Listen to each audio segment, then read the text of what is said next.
ஆரவ் தன் வீட்டின் அமைதியான மூலையில் தன் வயலின் மல்லியுடன் இருந்தான். இது அவனுக்கு பிடித்த நேரம். மல்லியின் ஒலி அவனுக்கு மிகப் பிடித்திருந்தது. அவன் ஒரு திறமையான மாணவன். இசையின் நுணுக்கங்களை நன்கு அறிந்தவன். ஆனால் யாராவது வந்து பார்த்தால் அவனது கைகள் சட்டென்று நடுங்க ஆரம்பித்துவிடும். இசை சட்டென்று நின்றுவிடும். பயம் ஒரு பெரிய கருப்பு மேகம் போல அவனை சூழ்ந்தது. தனியாக இருக்கும்போது கூட பயம் அவனை பின்தொடர்ந்தது. இந்த பயத்தை அவன் தன் ஆசிரியரை குரு பிரியாவிடம் மறைத்தான். இது ஒரு இரகசிய சுவையாக இருந்தது. ஒரு நாள் குரு பிரியா பள்ளியின் இசை போட்டி குறித்த அறிவிப்பை வகுப்பில் வாசித்தார்.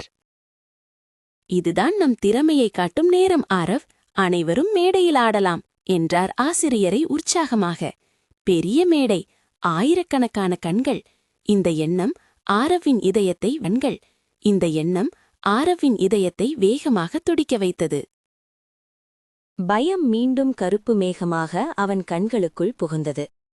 அவன் தன் படபடப்பை மறைக்க முயன்றான். ஆரவின் அசைவுகளை கவனித்த குருபரியா அமைதியாக அவனை அருகில் அழைத்தார். அவர் எல்லாவற்றையும் உணர்ந்து கொண்டார். என்ன ஆயிற்று, என் செல்லமே? உனக்கு என்ன கவலை? என்னிடம் சொல் என்று கனிவுடன் கேட்டார். ஆரவ் மெதுவாக தன் பயத்தை பற்றி முதல் முறையாக பேசினான். அவனது ரகசியம் இப்போது உடைந்திருந்தது. ஆசிரியரை சிரித்தார்.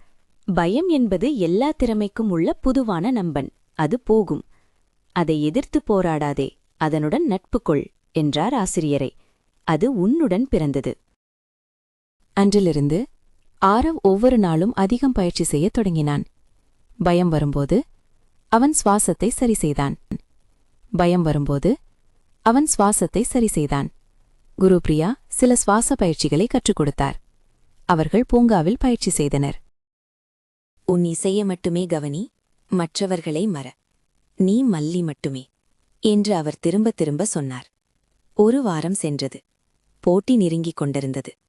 ஆரவ் இரவு படுக்கையில் மல்லியுடன் பேசினான். ஆரவ் ஒவ்வொரு முறை நடுங்கும்போதும் அவன் தன் சுவாசத்தை, குருப்ரியாவின் வார்த்தைகளை நினைத்துக் கொண்டான். மல்லி அவனுக்கு ஒரு உறுதியான தோழன். அதன் அற்புதமான ஒலிக்கு அவன் மட்டுமே பொறுப்பு. போட்டி நாள் வந்தது. பள்ளி மண்டபம் வண்ண விளக்குகளால் ஜொலித்தது. ஆரவ் பின்னால் காத்திருந்தான். ஆரவின் இதயம் ஒரு சிறிய பறவை போல உள்ளே படபடவிழ துடித்துக் கொண்டிருந்தது. இது உச்சகட்ட பயம். குருப்ரியா அவனது அருகே வந்தார். பயம் ஒரு சிறிய குழந்தை. அதை கொஞ்சு. அது தானாக போகும். உன் இசையே உன் மிகப்பெரிய சக்தி. இப்போது நீ மல்லி மட்டுமே என்று அவர் இரகசியமாக கூறினார். மேடையின் அறிவிப்பாளர் ஆரவின் பெயரை சத்தமாக அழைத்தார். இது அவன் புறப்பட வேண்டிய நேரம். கால்கள் கனத்ததாலும் ஆரவ் மெதுவாக மேடையை நோக்கி நடந்தான். அவன் மனதை இசையில் வைத்திருந்தான். அவன் கண்களை மூடினான். அவன் மல்லியை தொட்டான். அது அவனுக்கு ஒரு சக்தி கொடுத்தது. பயம் சத்தம் போட்டது. ஆனால் மல்லியை இனிமையான இசை அதை மூழ்கடித்தது. அவன் வாசிக்கத் தொடங்கினான். அவன் முழு இதயத்துடன் வாசித்தான். மண்டபம் முழுவதும் அமைதியாக கேட்டது. எல்லோரும் மெய்மறந்தனர். முடிவில் பெரிய கரகோஷம்.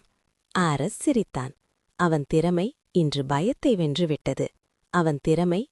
பயத்தை வென்றுவிட்டது.